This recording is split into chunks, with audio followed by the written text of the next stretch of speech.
Hey there, I want to continue my series of Why So Many Guitars Electric Edition. When I did the acoustic edition, I did it in chronological order of purchase.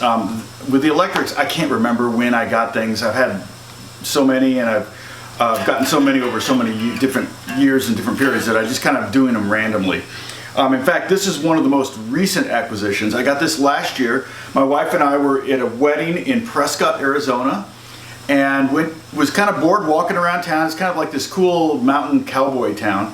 And I was walking around town and I saw this guitar store. And I walked in, I think it was called Gray Dog Guitars or Gray Dog Music. And had a bunch of guitars, a bunch of vintage, some older stuff, but a lot of new stuff. And this was hanging on the wall, and I didn't get to it first. I kind of was like the fourth or fifth instrument I picked up. But typical of Gibsons, I mean, they just, as soon as you pick it up, it's solid. You can, it's got a lot of meat on the neck. It just feels really good. And so, I started playing it, and I just had to plug it in, and it sounded amazing. Now, this thing is a complete mutt. It is not original at all. Originally, so this is probably a 71 Gibson SG, and originally it would have had a Bigsby. You can see the holes there where the Bigsby was, okay? You can hear the rooster in the background, maybe. Anyway, you can see the holes, and the Bigsby would have been the tremolo there. It's painted black, so it's not there. I've never seen a factory black SG before. I've seen them in, usually it's just mahogany, and there's mahogany. I can see behind the paint where it's chipping that there's mahogany in here. Makes it for a really solid feel too. A very immediate response, I feel like.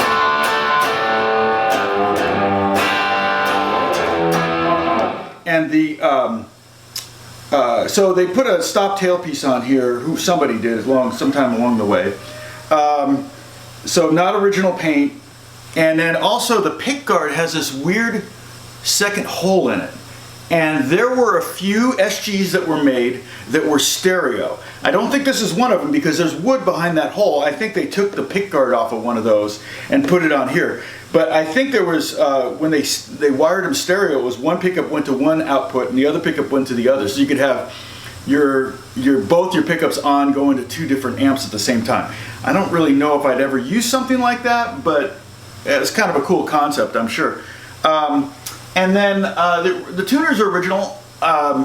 It's also, one of the things that makes it sound sweet, I think, is that these are not the original pickups, although those would probably sound great. These are Seymour Duncan Antiquities. And I just love the sound of those pickups. They just sound really good to me. Now, I've never owned an SG before. I had hardly played one. And when I had this one, it's just, one of the things that's great about an SG is the access to the higher frets.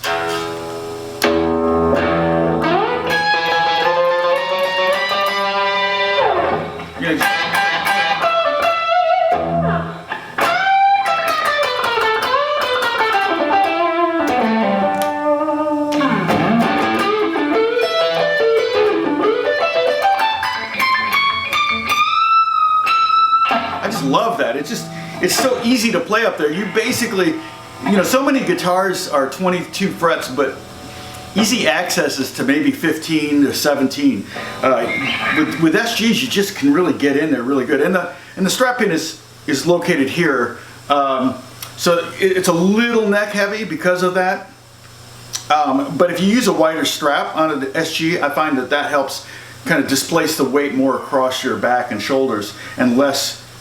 The headstock tends to dip less. Anyway, so I don't think I paid more than $800 for this because it was so messed up. But you know me, I really love the kind of orphaned guitars, and I love cheap guitars. And I